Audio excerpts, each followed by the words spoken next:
So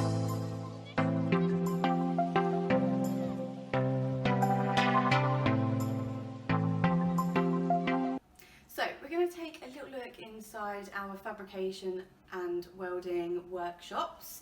So come on in, have a little look.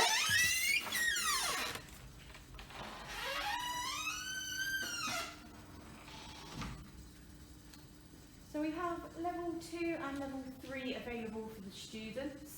You can see this is a really good sized workshop. This is just one of them. We're going to have a little peek behind here to see what some of the students have been getting up to. We're also going to make our way over to the next room, just so that you can see how big of a space we actually do have in here.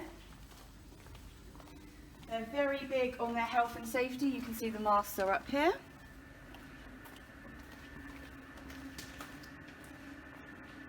So this is the second one. And we'll just make our way through where we have all of the machinery.